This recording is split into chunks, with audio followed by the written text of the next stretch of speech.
জাগ্রত বিবেক, মানবিক সমাজ, তাই তো? এই বিষয়টা গুরুত্ব কি, প্রয়োজনটা কি, এটা নিয়ে কয়েকটা কথা বলবো ইনশাআল্লাহ। তার আগে আপনাদের বিবেকের কাছে আমি 3টে প্রশ্ন করতে চাই। নাম্বার 1, আপনি যদি ভালো না হন তাহলে অন্যের কি ভালো হওয়ার দায় আছে? আপনি কি দাবি করতে পারেন যে আমি ভালো হই, না হয় অন্যজন ভালো হোক? দাবি করতে পারেন? পারেন না। মনে রাখেন, তাহলে ওই ক্যাম্পেইন পর্যন্ত অন্তত মনে রাখবেন, ক্যাম্পেইন শেষ করা পর্যন্ত। দ্বিতীয় হচ্ছে, আমি যদি ধান্দাবাজ হই তো অন্যজন ধান্দাবাজ হবে না, এর কি কারণ? কোনো কারণ আছে কি? তাহলে আমি যদি ধান্দাবাজ হই তাহলে অন্যরাও ধান্দাবাজ হওয়া তাহলে অধিকার আছে। 3 নাম্বার প্রশ্ন, যে আমি যদি দুর্বল হই আর অন্যজন যদি সবল হয় তো পাড়া প্রতিবেশীতে, দেশে বিচার আচার টিকে থাক, মানবতা টিকে থাক, ইনসাফ টিকে থাক, এটা আমার বেশি দায় না শক্তিশালীদের বেশি দায়? আবার কথাটা বুঝে, ধরেন আমি দুর্বল, তো পাড়ায় যেন বিচার হয়, মস্তানি না চলে, এটা আমার বেশি দায় না আমার পাড়ায় যে শক্তিশালী তার বেশি দায়? আমার বেশি। তো তাহলে আপনারা সবাই জানেন ভারতবর্ষে আমরা হলাম সংখ্যালঘু। ভারতবর্ষে ন্যায়, ইনসাফ, মানবতা টিকে থাক, একে জাগ্রত করার দায়িত্ব যারা সংখ্যাগুরু, যারা শক্তিশালী তাদের থেকে যারা সংখ্যালঘু, দুর্বল, তাদের দায় কিন্তু বেশি। তাহলে আমাকে এই দায়টা বহন করতে হবে যে বিবেককে জাগ্রত করার কাজ অন্যরা করুক না করুক, সংখ্যালঘু হিসেবে, দেশের দুর্বল শ্রেণী হিসেবে আমাদেরকে বেশি চেষ্টা চালাতে হবে। আর সেই সময় এটা মনে রাখতে হবে যে আমি যদি বুদ্ধিশুদ্ধি করে ধান্দাবাজি করি তাহলে অন্যজনও করবে। আমি যদি ভালো না হয় তাহলে অন্যজনই বা কেন ভালো হবে? এবার এই 3টে কথাকে মাথায় রেখে বাকি আলোচনা আমি করার চেষ্টা করছি। আমরা সবাই জানি মানুষ খুব খারাপ হয়েছে, তাই তো নাকি? মানুষ যে খুব খারাপ হয়ে গেছে এটা তো আমরা সবাই বিশ্বাস করি কি করি না? তো তাহলে নতুন করে বাড়ি বাঁধবার জন্য তো মানুষ থেকে অনেক দূরে জমি কিনা উচিত, মাঠে ঘাটে জমি কিনা উচিত নাকি? আরে মানুষ খারাপ হয়ে গেছে, ওর বাড়িতে, ওর পাশে যখন আপনি বাড়ি করবেন তো এই খারাপ লোকটা তো আপনার খারাপ করে দিবে। তাহলে জমি তো মাঠে কিনা উচিত, যেখানে মানুষ নেই। তো কিনি কি আমরা? কেন? এটাও এক ধান্দাবাজি। আমরা বলছি যে মানুষ খারাপ, আবার মানুষের গোড়ায় জমি কিনছি, মাঠে কিনছি না কেন?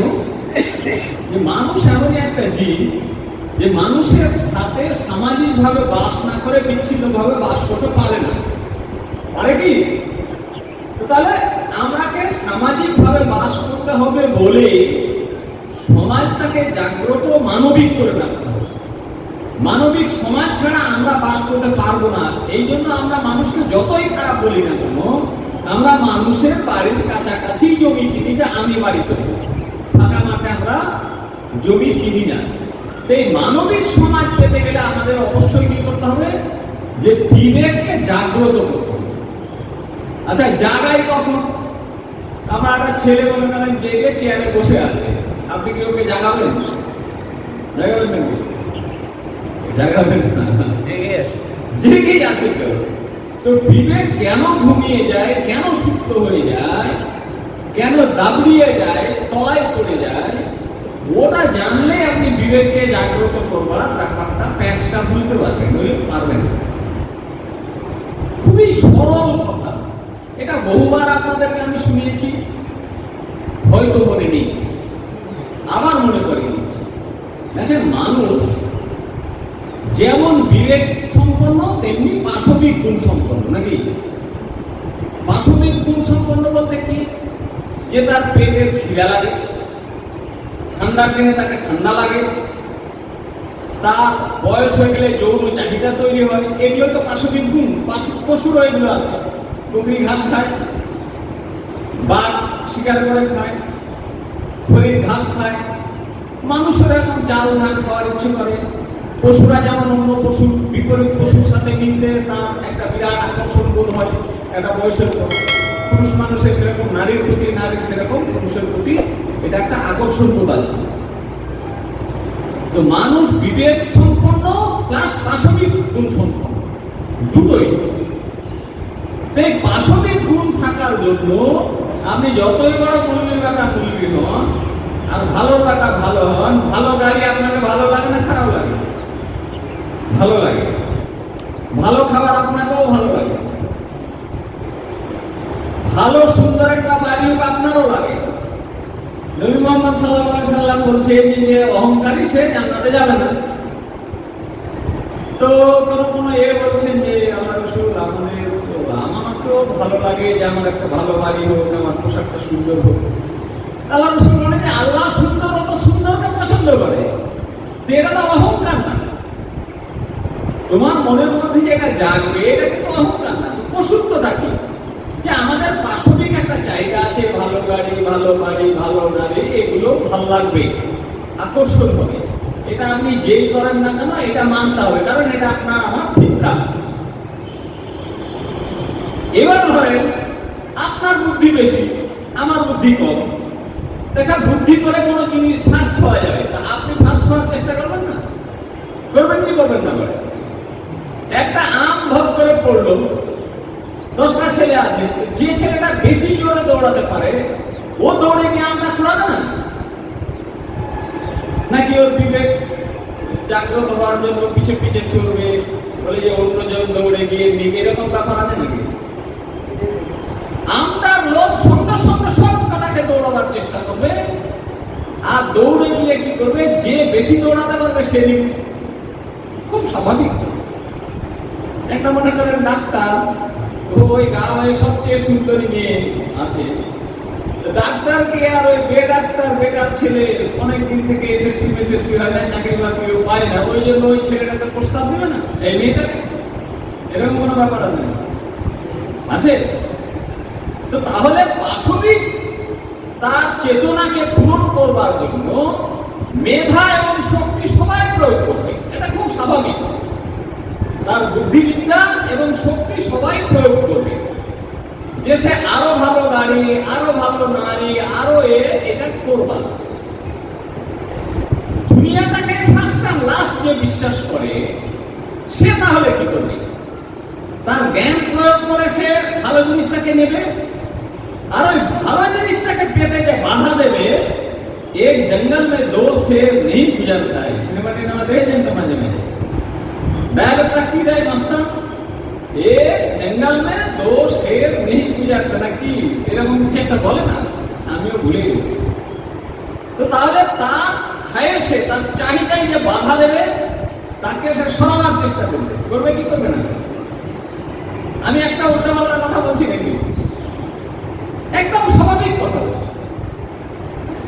যারা এই দুনিয়াকে ফার্স্ট অ্যান্ড লাস্ট মনে করবে তারা তাদের খায়েশ পূরণ করবার জন্য তাদের বিদ্যা বুদ্ধি প্রয়োগ করবে, আর সেই খায়েশ পূরণ হতে যে বাধা দেবে মনে করবে তাকে রাস্তা থেকে সরাবে। এক জঙ্গল में दो शेर नहीं गुजरते, তো দ্বিতীয় শেরটাকে সরাবে। আমাদের পজিশন হচ্ছে যারা মনে করি যে এই দুনিয়ার পরে আর একটা দুনিয়া আছে, তারা কিন্তু এক সেন্সে আরো বেশি ধান্দা পায়। বিরুদ্ধে বলছে না যে ভূত পাবে, বলছে কি বলছে না? আপনারা বিশ্বাস করেন তো জান্নাত পেলে পাবে? বিশ্বাস করছেন তো?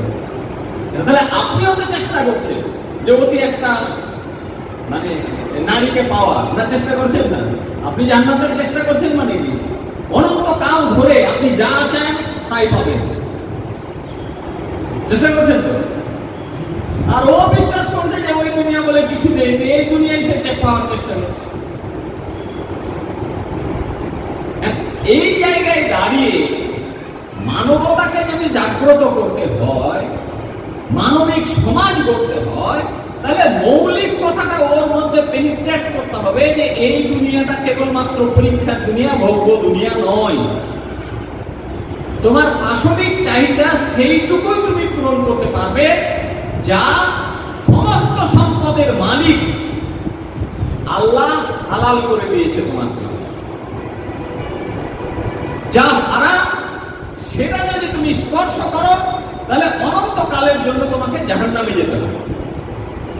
বিবেক যদি আপনি জাগ্রত করতে পারেন, মানুষকে বিশ্বাস করতে পারেন যে দুনিয়ার সমস্ত কিছু আল্লাহ রাব্বুল আলামিনের সৃষ্টি, আপনাকেও সৃষ্টি করেছেন উনি, আমাকেও সৃষ্টি করেছেন, পাশবিক চাহিদা দিয়েছেন, বিবেক বুদ্ধি দিয়েছেন, সমস্ত কিছু দিয়েছেন, কিন্তু নীতি নির্ধারণ করে দিয়েছেন। একটা নারী আপনার কাছে আকর্ষণীয়, সেই পাশবিক চাহিদা পূরণ করবার জন্য সুনির্দিষ্ট করে দিয়েছে যে কেবলমাত্র বিয়ের দ্বারাই এটা পূর্ণ করতে পারবে।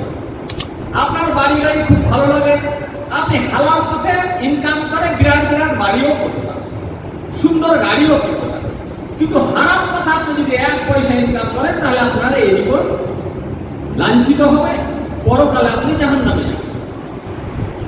চেতনা যদি জন্মায় যে পরকাল বলে একটা যুগ আছে, পরকাল বলে একটা জীবন আছে, সেই জীবনে উত্তীর্ণ হওয়ার জন্য এই জীবনে আমরা পরীক্ষা দিতে এসেছি।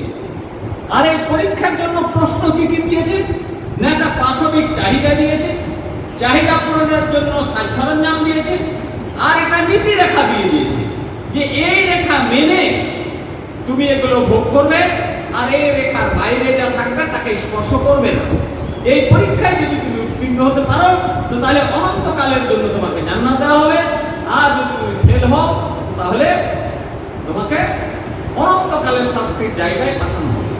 এই বিবেক যদি আপনি, এই বিশ্বাস যদি আপনি ওর মধ্যে জন্মাতে পারেন তো তাহলে অবশ্যই মানবিক সমাজ তৈরি হবে। আর এই বিশ্বাস ছাড়া যত রকম আপনি প্যাচ করবেন, প্যাচের উত্তর আছে। কে বলেছে উত্তর? প্যাচের উত্তর আছে, অন্যান্য জায়গায় গিয়ে আপনি জিততে পারবেন না। তো তাহলে আমাদের এই ক্যাম্পেইনের মূল লক্ষ্য আবার ভুলে কি, যে আমরা যেহেতু দেখছি মানবতা সুপ্ত হয়ে গেছে, পাশবিক চাহিদা মানবতার উপর বিজয়ী হয়ে গেছে, বিবেকের উপর বিজয়ী হয়ে গেছে, এই যে একটা অমানবিক পরিবেশ গোটা দেশে, এমনকি আমার বাড়িতেও বিরাজ করছে, এমনকি আমার বাড়িতেও বিরাজ করছে, এখান থেকে মুক্তির পথ হচ্ছে এই যে মানুষের মনের মধ্যে জাগাতে হবে যে আমার এই পাশবিক যে চিন্তা চেতনা, এই বিবেক, এই দুটো জিনিস দিয়ে আমাকে সৃষ্টি করা হয়েছে একটা পরীক্ষার জন্য, এবং এই পরীক্ষায় আমি পাস করছি না ফেল করছি, এর সম্পদ দুনিয়াতে দেওয়া হয়েছে। এই সম্পদকে আমি যদি সম্পদের মালিক একক স্রষ্টা মহান আল্লাহ রাব্বুল আলামিনের নিয়ম নীতিতে আমি মেনে চলি, তাহলে পরীক্ষায় উত্তীর্ণ হয়ে জান্নাত পাবো, সুখের জায়গা। আর যদি তার নিয়ম নীতি না মানি তো তাহলে কি করতে হবে? আমাকে জাহান্নামে যেতে হবে। আর ওই স্রষ্টাকে খুশি করার জন্য আমরা যে ইবাদত বলি কিনা, একেবারে সঠিক বাংলায় ওটাকে আমরা বাঙালি ভাষায়, বিশেষ করে বাদিয়া ভাষায় বলি তোয়াজ করা। তোয়াজ করতে হবে, আল্লাহ দরবারে ধর্ণা দিতে হবে। আল্লাহ কি বলেছে কোরআন পড়ে দেখতে হবে, আল্লাহ রাসূল কি বলেছে আল্লাহর কাছ থেকে জেনে হাদিসগুলো পড়ে দেখতে হবে। আপনি তোয়াজ কোন সিস্টেমে করবেন? মালিকের তোয়াজটা কোন সিস্টেমে করবেন? মালিক বলে দিয়েছে ওই সিস্টেমে তো করবেন। সেই জন্য কোরআন পড়া, সেই জন্য হাদিস পড়া, সেই জন্য সব হওয়া, সেই জন্য নারীর দিকে চোখ পড়ে গেলে নিচে মাথা নামিয়ে দেওয়া, সেই জন্য বাড়ির মেয়েটার ওই হোয়াটসঅ্যাপে ছবি দিয়ে অ্যাডভার্টাইজমেন্ট না করা, সেই জন্যই আল্লাহর উপর বিশ্বাস করা যে আমার মেয়েটার যেখানে বিয়ে হওয়ার সেখানেই বিয়ে হবে। আর যদি এগুলো থেকে সরে গেলেন তাহলে আপনার কোন অধিকার আছে অন্যকে ভালো হতে বলার? কোনো অধিকার নেই। তাহলে আমরা যেন এই বিষয়টা গুরুত্ব উপলব্ধি করি এবং বিষয়টাকে দুর্বল শ্রেণী হিসেবে মানুষের কল্যাণের জন্য, নিজের কল্যাণের জন্য লোকের কাছে আপ্রাণ চেষ্টা করে প্রচার প্রসার করি। আল্লাহ যেন এই কাজ করার আমাদের ক্ষমতা দেন, তৌফিক দেন। এই কথা বলে শেষ করছি। আসসালামু আলাইকুম।